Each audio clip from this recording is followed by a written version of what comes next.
জয় হিন্দ, জয় Bharat. Dear viewers, welcome to Bangla defence academy. Bangla defence academy YouTube চ্যানেলে তোমাদের প্রত্যেককে স্বাগতম।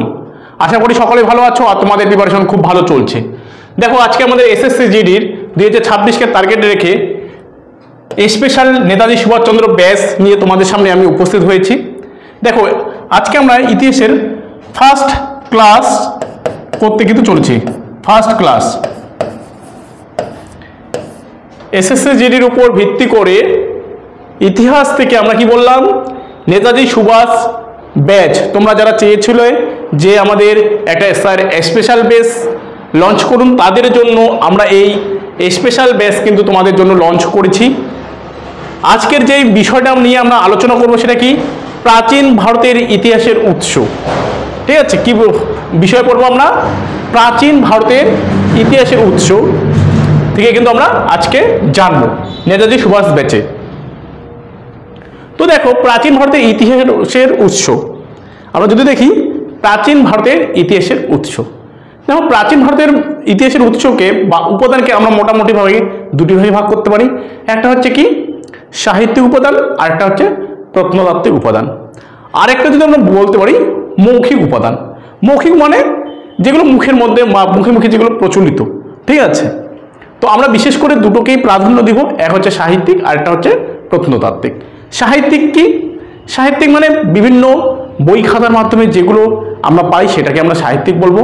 আর প্রত্নতাত্ত্বিক কি, যেগুলো আমরা মাটি খনন কার্যের ফলে পাবো, এছাড়াও যেটা আমরা কয়েন্সের মাধ্যমে পাবো বা মুদ্রার মাধ্যমে পাবো বা বিভিন্ন স্থাপত্যের মাধ্যমে পাবো, সেগুলোকে বলা হচ্ছে প্রত্নতাত্ত্বিক উপাদান। তো চলো আজকের এই ক্লাসটা সুন্দরভাবে দেখা যাক এবং বুঝে বা কনসেপচুয়াল বুঝে আমরা এই ক্লাসটি করব। প্লাস তোমাদের যে সেকেন্ড পার্টটা রবে, এটা হচ্ছে আমাদের ইতিহাসের ফার্স্ট পার্ট।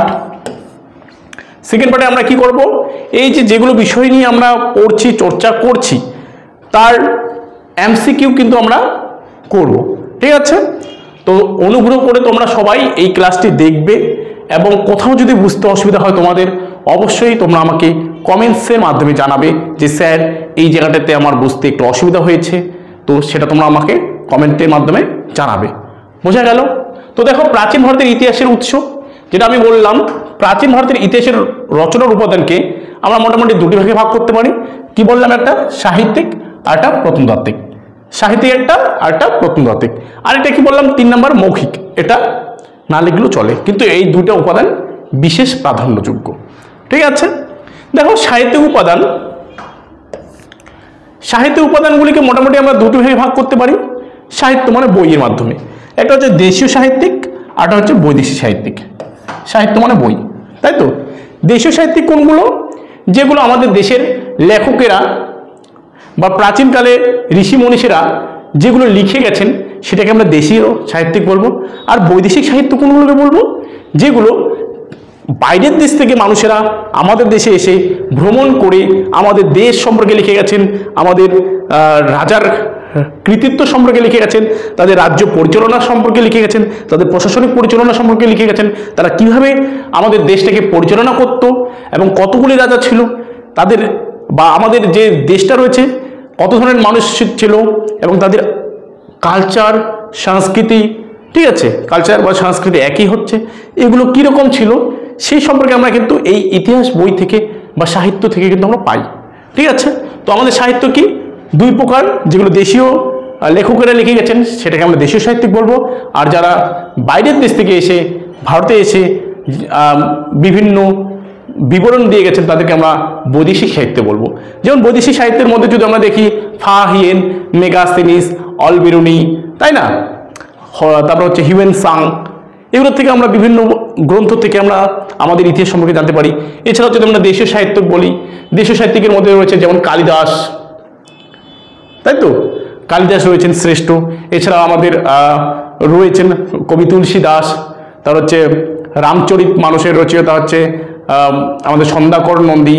এছাড়া আমাদের হর্ষবর্ধন রয়েছে, শূদ্রক রয়েছে, বাৎসায়ন রয়েছে, কৌটিল্য রয়েছে।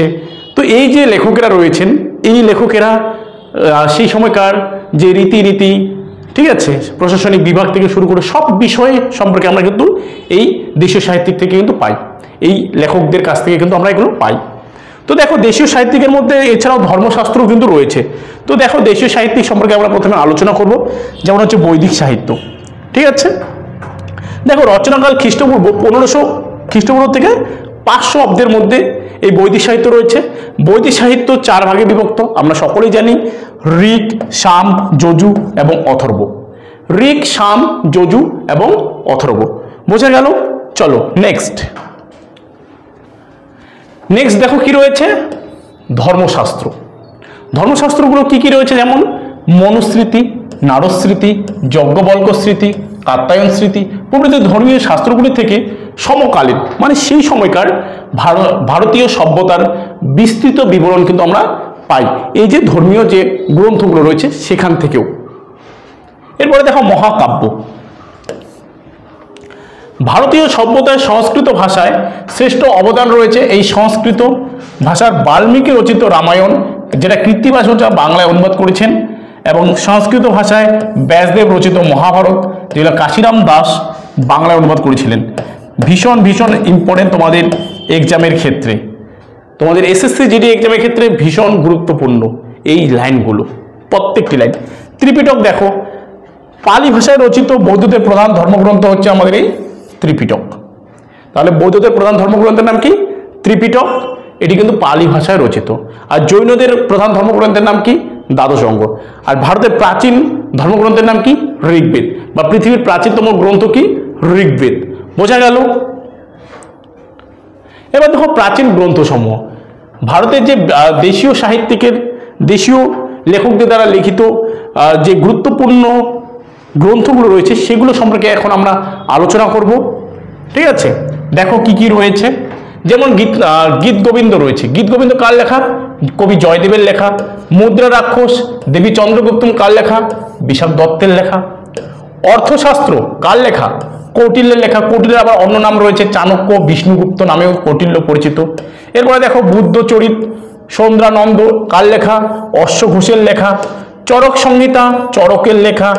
মাধ্যমিকা সূত্র রসরত্নাকর নাগার্জুনের লেখা। রামচরিত মানস গোস্বামী তুলসীদাসের লেখা। রামচরিত ছন্দাকর নন্দীর লেখা। পবনদূত ধৈয়ের লেখা। মৃচ্ছকটিকম শূদ্রকের লেখা।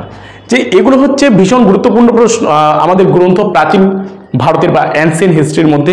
এছাড়াও রয়েছে কিছু প্রাচীন গ্রন্থ, সেগুলো আমরা একবার দেখে নিই। যেমন মিলিন্দ পঞ্চহ নাগসেনের লেখা। রাজতরঙ্গিনী কলহনের লেখা।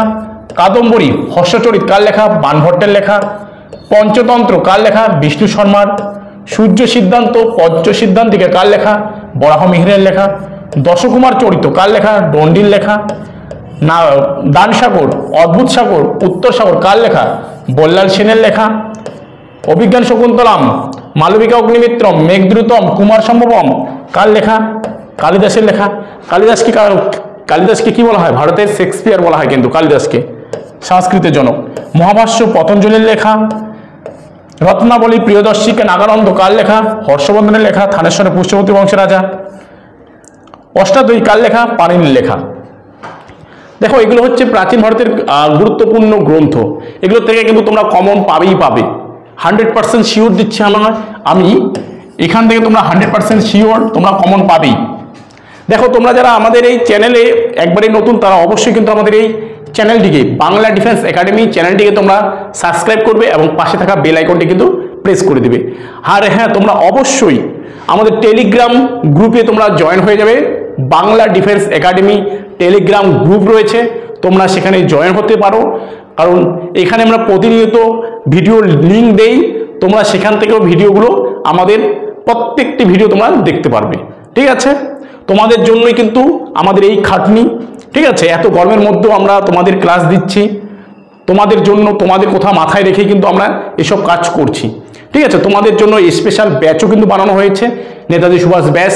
তো প্রত্যেক দিন 2 থেকে 3টে করে তোমরা ভিডিও আমাদের এই বাংলা ডিফেন্স একাডেমিতে কিন্তু পাবে, এসএসসি জিডিকে মানে আমাদের রেখে। ঠিক আছে, এসএসসি জিডি 2026কে টার্গেট রেখে কিন্তু আমরা এই ভিডিওগুলো তোমাদের দিচ্ছি। তো কেউ স্ক্রিপ্ট করবে না ভিডিওগুলো, ক্লাসগুলো কেউ স্ক্রিপ্ট করবে না, ঠিক আছে? তোমরা কিন্তু 2026 সালে তোমরা সিলেক্ট হবেই হবে, যারা তোমরা একবারে ফুললি প্রিপারেশন নিচ্ছ। সিলেক্ট কনফার্ম তোমাদের জন্য একবারে বলবো যে এসএসবি থেকে শুরু করে বিএসএফ কিন্তু তোমাদের জন্য কনফার্ম হয়ে যাচ্ছে, ঠিক আছে? এই কেন্দ্রীয় সরকারের যে 8টা যে পোস্ট রয়েছে সেখানে তোমরা পাচ্ছই, অবশ্যই জয়েনিং করবে, ঠিক আছে? আমরা আছি তোমাদের সঙ্গে, আর তোমরা আমাদের সঙ্গে কিন্তু থাকবে, ঠিক আছে? কারণ তোমাদের একটি লাইক এবং একটি কমেন্টে আমাদের পরবর্তী ভিডিও বানাতে কিন্তু সহায়তা করে। তাই তোমরা ভিডিওটি ভালো লাগলে অবশ্যই, ক্লাসটি যদি ভালো লাগে অবশ্যই কিন্তু তোমরা লাইক করবে, কমেন্ট করবে, ঠিক আছে? তো চলো, কি রয়েছে ভারতে আগত বৈদেশিক পর্যটকগণ। ভারতে কারা কারা কোন কোন বৈদেশিক পর্যটক আসলো এবং তারা কি বিষয় সম্পর্কে লিখলো, তাদের যে গ্রন্থগুলো রয়েছে গুরুত্বপূর্ণ গ্রন্থ সেগুলো সম্পর্কে এখন আমরা জানবো। যেমন প্রথমে মেগাস্থিনিস। মেগাস্থিনিস অ্যাকচুয়ালি সেলুকাসের দূত ছিলেন, তিনি গ্রিক শাসক ছিলেন, তাই তো? চন্দ্রগুপ্তের সঙ্গে তিনি যুদ্ধ করেছিলেন 305 খ্রিস্টপূর্বাব্দে। কত? 305 খ্রিস্টপূর্বাব্দে। এবং সেলুকাস এই যুদ্ধে কিন্তু পরাজিত হয়েছিল। অ্যাকচুয়ালি সেলুকাস কে ছিলেন? সেলুকাস ছিলেন দ্বিতীয় আলেকজান্ডারের সেনাপতি, তাই তো? দ্বিতীয় আলেকজান্ডারের সেনাপতি ছিলেন এই সেলুকাস। দেখো, দ্বিতীয় আলেকজান্ডার সম্পর্কে আমি কিছু বলে দিই। দ্বিতীয় আলেকজান্ডার গ্রিক দেশের ম্যাসিডনের রাজা ছিলেন। তিনি সমগ্র পৃথিবী জয় করতে চেয়েছিলেন। তিনি ভারতে এসেছিলেন এবং ভারতে এসে রাজা অম্বি তার বিনা যুদ্ধে তার বশ্যতা স্বীকার করেছিলেন, কিন্তু রাজা পুরুর সঙ্গে তার যুদ্ধ হয়েছিল 324 খ্রিস্টপূর্বাব্দে, তাই তো? 327 খ্রিস্টপূর্বাব্দে। যদি আমরা বলি আমাদের কাশ্মীরের মধ্যে হয়েছিল ঝিলামের যুদ্ধ হয়েছিল, ঠিক আছে? ঝিলাম নদীর তীরে, কাশ্মীরে ঝিলাম নদীর তীরে, যেটা আমরা যদি বলি যে গ্রিক দেশে এটাকে হিদাসপিসের যুদ্ধ বলে জানে। এই যুদ্ধে পুরু কিন্তু তার সমস্ত দিয়ে যুদ্ধ করেছিল এবং যুদ্ধে সে সাফল্য লাভ করতে পারেনি, কিন্তু আলেকজান্ডারের মন জয় করে নিয়েছিলেন তিনি, ঠিক আছে? তাই আলেকজান্ডার তার বশ্যতা স্বীকার করেছিল, প্লাস আলেকজান্ডার তার রাজত্ব মানে পুরুর যে রাজা মানে রাজ্য ছিল সেটা কিন্তু ফিরিয়ে দিয়েছিল। তো আলেকজান্ডারেই কিন্তু সেনাপতি ছিলেন এই সেলুকাস। বোঝাতে পারলাম? সেলুকাস কে ছিলেন? আলেকজান্ডারের সেনাপতি ছিলেন। আলেকজান্ডার যখন মারা যায় ব্যাবিলনে যাওয়ার পথে জ্বরে আক্রান্ত হয়ে তিনি মারা যান এবং তার বিশ্বস্ত যে 4 জন সেনাপতি ছিলেন তার মধ্যে সেলুকাস আমাদের এই ভারতে শাসন করার তিনি মানে আলেকজান্ডার যেগুলো রাজ্য অধিকার করে নিয়েছিল 4 জন সেনাপতি সেগুলোকে ভাগাভাগি করে নিয়েছিল এবং এই সেলুকাসের আওতায় আসে কিন্তু আমাদের এই ভারতের কিছু অংশ, ঠিক আছে? উত্তর পশ্চিম অংশটা।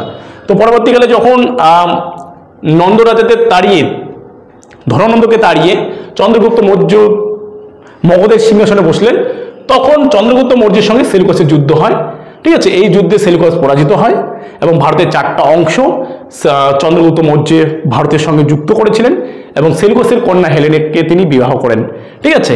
এই সেলুকাসেই অ্যাম্বাসেডর পাঠিয়েছিলেন, মানে দূত পাঠিয়েছিলেন মেগাস্থেনিসকে। তো চন্দ্রগুপ্ত মৌর্যের রাজত্বকালে মেগাস্থেনিস আসলো। রাজত্বকাল 300 থেকে 305 খ্রিস্টপূর্বাব্দে ভারতে আসেন। তার রচিত গ্রন্থের নাম ইন্ডিকা। বোঝা গেছে? বোঝা গেলে অবশ্যই তোমরা কমেন্ট করে জানাবে আমাকে। তো এই গ্রন্থ থেকে মৌর্য সাম্রাজ্য ও সমকালীন ভারত সম্পর্কে নানা তথ্য পাওয়া যায়। বোঝা গেল? এরপরে দেখো ক্লাডিয়াস টলেমি। টলেমির নাম তোমরা সকলেই শুনেছ, জিওগ্রাফির ক্ষেত্রে খুবই গুরুত্বপূর্ণ নাম টলেমি। তিনি মনে হয় পৃথিবীর প্রথম মানচিত্র অঙ্কন করেছিলেন, টলেমি, ঠিক আছে? তিনি খ্রিস্টীয় 2য় শতকে ভারতে আসেন। তার বিখ্যাত রচিত ভারতের ভূগোল বিষয়ক গ্রন্থটির নাম হচ্ছে জিওগ্রাফি, ঠিক আছে? তিনি ভারতে আসেন এবং তার রচিত ভারতের ভূগোল বিষয়ক গ্রন্থটির নাম কি? জিওগ্রাফি। ওকে, চলো নেক্সট। ফা হিয়েন চীন দেশ থেকে ভারতে আসেন। কোথার থেকে? এগুলো পরীক্ষায় আসে, চীন দেশ থেকে আসেন। গুপ্ত সম্রাট 2য় চন্দ্রগুপ্তের রাজত্বকালে ভারতে আসেন। তার রচিত গ্রন্থের নাম হচ্ছে ফোকুও কিং এবং 2য় চন্দ্রগুপ্তের শাসনকালে বিভিন্ন বর্ণনা পাওয়া যায়। এই 2য় চন্দ্রগুপ্তের রাজত্বকালেই কিন্তু রাজত্বের সময় কিন্তু নবরত্ন বিরাজ করতেন, তাই তো? 2য় চন্দ্রগুপ্তের রাজসময় কিন্তু নবরত্ন বিরাজ করতেন। চলো এর পরে দেখছি হিউয়েন সাং। দেখো, হিউয়েন সাংও কিন্তু চীন দেশের মানুষ ছিলেন বা চীন দেশ থেকে ভারতে আসেন। হর্ষবর্ধনের রাজত্বকালে তিনি ভারতে আসেন। এবং দেখো 629 থেকে 644 এত বছর কিন্তু তিনি ভারতে ছিলেন। তার রচিত গ্রন্থের নাম হচ্ছে সিইউকি, এবং সিইউকি থেকে হর্ষবর্ধন, বৌদ্ধ ধর্ম এবং সমকালীন ভারতবর্ষ সম্পর্কে ও বিভিন্ন তথ্য কিন্তু পাওয়া যায়। ওকে, নেক্সট দেখো হচ্ছে প্রত্নতাত্ত্বিক উপাদান। বোঝা গেল প্রত্নতাত্ত্বিক উপাদান। এছাড়াও অনেকেরই এসেছিলেন, হেরোডোটাস এসেছিলেন, প্লিনি এসেছিলেন, ঠিক আছে, অনেক অলবিরুনি এসেছিলেন। তো প্রত্নতাত্ত্বিক উপাদান দেখে নিই এবার। প্রত্নতাত্ত্বিক উপাদানগুলিকে সাধারণত 3 ভাগে ভাগ করা যায়। কয় ভাগে? 3 ভাগে। এক হচ্ছে লেখ বা লিপি, যেটাকে ইনস্ক্রিপশন বলবো, মুদ্রা বা কয়েন্স, এবং 3 নম্বর স্থাপত্য, ভাস্কর্য ও প্রাচীন ধ্বংসাবশেষ, স্ক্রিপ্টার, আর্কিটেকচার, এগুলো রয়েছে। তো এগুলোকে আমরা বলতে পারি প্রত্নতাত্ত্বিক উপাদান, যেটা মাটি খনন কার্যের ফলে যেটা পাওয়া যায়, যে উপাদানটা পাওয়া যায়। ঠিক আছে, প্রথমে যেটা আমরা পড়বো লেখ বা লিপি। দেখো এগুলি সাধারণত পাথরের গাত্রে, মানে পাথরের গায়ে, স্তম্ভ গায়ে, গুহা গাত্রে অথবা তামা বা অন্য কোনো ধাতব পাত্রে লেখা হতো। লেখগুলির হরফ ছিল ব্রাহ্মী ও খরষ্টি। ব্রাহ্মী লিপি দেবানাগরী বা অন্যান্য ভারতীয় ভাষার মতো বাঁ দিক থেকে ডান দিকে লেখা হতো, আর খরষ্টি লিপি আরবি বা উর্দুর মতো ডান দিক থেকে বাঁ দিকে কিন্তু লেখা হতো। লেখগুলির ভাষা ছিল মূলত সংস্কৃত, পালি, প্রাকৃত, তামিল, তেলুগু, মালায়ালাম ইত্যাদি ভারতের যে লেখ বা লিপিগুলো ছিল। এরপর দেখো প্রাচীন ভারতের কয়েকটি লেখ বা লিপি সম্পর্কে আমরা জানবো। দেখো যেমন এলাহাবাদ প্রশস্তি। এলাহাবাদ প্রশস্তি কার লেখা? এটা সংস্কৃতের লেখা। এলাহাবাদ প্রশস্তি দেখো হরিসেনের লেখা। কার লেখা? হরিসেনের লেখা। হরিসেন কে ছিলেন? সমুদ্রগুপ্তের সহকবি কিন্তু ছিলেন, ভীষণ গুরুত্বপূর্ণ। সমুদ্রগুপ্তের সহকবির নাম কি? হরিসেন। সমুদ্রগুপ্তের সহকবি হরিসেন, এবং হরিসেনের লেখা হচ্ছে এলাহাবাদ প্রশস্তি। এই সমুদ্রগুপ্তের কৃতিত্ব সম্পর্কে কিন্তু জানা যায় এই লেখ বা লিপি থেকে। বোঝা গেল? এরপরে দেখো সেকেন্ড, নাসিক প্রশস্তি। কি রয়েছে? নাসিক প্রশস্তি। এটা কার লেখা? গৌতমী বলশ্রীর লেখা। গৌতমীপুত্র সাতকর্ণীর মা এই গৌতমী বলশ্রী কিন্তু। গৌতমীপুত্র সাতকর্ণী, আচ্ছা প্রচন্ড ডিস্টার্ব দিচ্ছে বড়টা। গৌতমীপুত্র সাতকর্ণীর রাজ্য জয় এবং সাম্রাজ্য সমাজ সংস্কার সম্পর্কে জানা যায়। এবার দেখো নাসিক প্রশস্তি হচ্ছে গৌতমী পুত্র যে রয়েছে সাতকর্ণীর মা গৌতমী বলশ্রী কিন্তু লিখেছেন, এবং তার ছেলে সম্পর্কে লিখেছেন। তার ছেলে কি ধরনের, কি রকম রাজত্ব করেছিল, কি কি রাজ্য জয় করেছিল, কি কি সমাজ সংস্কারমূলক কাজ করেছিল, এই সম্পর্কে কিন্তু তার মা লিখে গেছেন। ওকে, নেক্সট দেখো জুনাগড় শিলালিপি। দেখো জুনাগড় শিলালিপি যেটা দেখবো, শকরাজ রুদ্রদামনের লেখা জুনাগড় শিলালিপি। শকদের মহাক্ষত্রন রুদ্রদামনের রাজ্য জয় এবং জনকল্যাণমূলক কাজ সম্পর্কে কিন্তু এই শক রাজা রুদ্রদামন জুনাগড় শিলালিপি থেকে জানা যায়। এরপর দেখো আইহোল প্রশস্তি। দেখো আইহোল প্রশস্তি কার লেখা? রবিকীর্তির লেখা। আইহোল প্রশস্তি কার লেখা? রবিকীর্তি। রবিকীর্তি কে ছিলেন? দ্বিতীয় পুলকেশী সভাকবি। দেখো দ্বিতীয় পুলকেশী কোথাকার রাজা ছিলেন? দাক্ষিণাত্যের চালুক্য বংশের রাজা ছিলেন এই দ্বিতীয় পুলকেশী। তিনি কিন্তু চালুক্য বংশের শ্রেষ্ঠ রাজা ছিলেন, দ্বিতীয় পুলকেশী। দেখো বাতাবি চালুক্য বংশের শ্রেষ্ঠ সম্রাট দ্বিতীয় পুলকেশীর কৃতিত্ব সম্পর্কে কিন্তু এই আইহোল প্রশস্তিতে জানা যায়। তো দেখো এরপরে যেটা আমরা প্রত্নতাত্ত্বিক উপাদানের মধ্যে পাবো, আরেকটা হচ্ছে মুদ্রা। মুদ্রার মধ্যে আমরা যদি দেখি প্রাচীনকালের নিষ্কো আছে, মোনা আছে, এছাড়াও যদি আমরা দেখি কৃষ্ণাল দেখতে পারি। এরপরে যদি আমরা দেখি শতমান রয়েছে। তো এই যে মুদ্রাগুলো, এই মুদ্রাগুলোর থেকেও কিন্তু সমকালীন ইতিহাস সম্পর্কে আমরা জানতে পারি। যেমন আমরা কি কোনো মুদ্রাতে যদি ঘোড়ার চিহ্ন দেখতে পাওয়া যায়, সেটা সেই রাজ্যের ঘোড়াকে গৌরব করে ইসে বোঝানো হতো। আমরা যেমন দেখি যে সমুদ্রগুপ্ত বীণা বাদনরত অবস্থায় রয়েছে, তার মানে সমুদ্রগুপ্ত বীণা বাজাতে ভালোবাসতেন। তো সেই সময়কার যুগে সমকালীন আমরা কিন্তু মানচিত্র দেখেও কিন্তু আমরা বুঝতে পারি যে সেই সময়কার কালটা কেমন ছিল। এই যে এগুলো হচ্ছে মুদ্রা। এরপর দেখো 3 নম্বর স্থাপত্য ও ভাস্কর্য। দেখো স্থাপত্য এবং ভাস্কর্য দেখেও কিন্তু আমরা সেই সময়কার সম্পর্কে জানতে পারি। যেমন মেহেরগড় সভ্যতা, হরপ্পা সভ্যতা, মহেঞ্জোদারো সভ্যতা, যেমন এগুলো কি পোড়া ইট দিয়ে তৈরি এই সভ্যতাগুলো, তাই তো। সেই সময় বিল্ডিং বাড়ি ছিল, ড্রেনিং সিস্টেম ছিল। এই যে সিটাডেল দেখতে পাচ্ছ তোমরা, উঁচু স্থান, এখান থেকে প্রশাসনিক যারা প্রশাসনের বিভাগে থাকতো তারা দেখতো যে বহিঃশত্রু আক্রমণ আমাদের করছে নাকি। তো এগুলোর থেকেও কিন্তু আমরা সেই সময়কার ইতিহাস সম্পর্কে কিন্তু জানতে পারি। তো তো দেখো এই হচ্ছে আমাদের ইতিহাসের, ভারতের ইতিহাসের উৎস সম্পর্কে গুরুত্বপূর্ণ ভিডিওটি তোমাদের কেমন লাগলো তোমরা অবশ্যই কমেন্টের মাধ্যমে আমাকে জানাও, ঠিক আছে।